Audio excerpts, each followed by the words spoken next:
네, 오늘 아침 주요 뉴스입니다. 먼저 첫 번째 소식입니다. 정부가 사물인터넷 그리고 스마트카 등 미래 신사업에 1조 원의 투자에 나섭니다. 이번 계획은 기술 개발과 함께 국제 공동연구, 인프라 구축 등 종합적인 지원을 통해 신산업을 창출하고 동반 성장하는 산업 생태계를 조성하기 위함인데요. 정부는 이에 대해 올해 약 1조 원을 투자를 시작으로 2020년까지 약 5조 6천억 원을 투자할 예정입니다. 또 2023년까지 수출 1,000억 달러 규모의 신산업 육성에도 나서는데요. 주요 분야별 투자액은 차공용 스마트 기기가 900억 원 이상, 그리고 사물 인터넷과 지능형 로봇 등에 700억 원 이상을 투자합니다.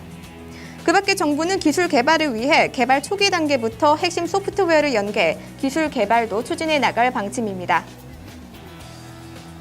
삼성전자가 마이크로소프트와 모바일 부부대 협력에 나섭니다. 또 삼성 SDS는 오라클과 손잡고 중국 시장 공략에 나서는데요. 삼성전자와 마이크로소프트는 삼성 스마트폰과 태블릿에 마이크로소프트가 제공하는 서비스를 탑재할 계획입니다.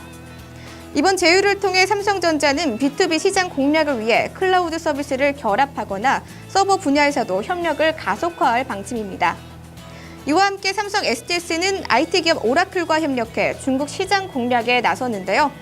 오라클과 글로벌 솔루션 사업에 대한 공동 마케팅에 양해각서를 체결한 것입니다. 삼성 SDS는 물류 솔루션과 분석 솔루션을, 또 오라클은 데이터베이스와 엔지니어 시스템 등을 집중적으로 협력할 예정입니다. 제1기획이 아시아태평양 광고제에서 13개 본상을 수상을 했습니다. 이는 역대 최다 수상을 한 것인데요.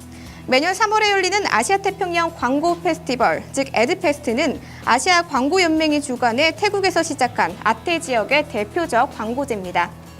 올해 제1기획은 삼성전자 룩앤미 캠페인으로 다이렉트 부분에서 금상 등 총 4개의 상을 받으며 좋은 평가를 받았는데요.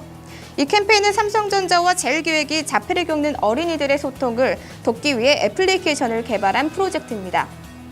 이 캠페인을 통해 자폐 어린이들은 치료 효과를 제공받았고요. 일반인들은 자폐증에 대한 관심을 높였다라는 평가를 받았습니다. 아시아나항공이 저가항공 서울 에어 설립에 나섭니다. 이 아시아나항공에 따르면 제2의 저비용 항공사 법인명은 서울 에어로 확정을 해줬고요.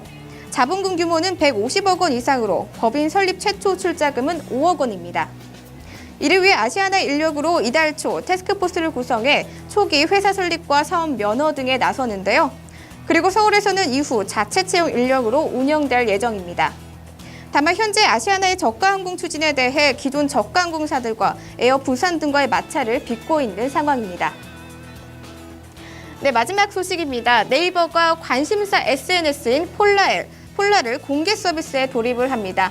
이 폴라는 그동안 국내 메신저 시장에서 크게 두각을 나타내지 못했던 네이버가 새롭게 시도하는 관심사 기반 SNS인데요. 명칭인 폴라는 영어 포토와 파퓰러를 조합한 단어입니다.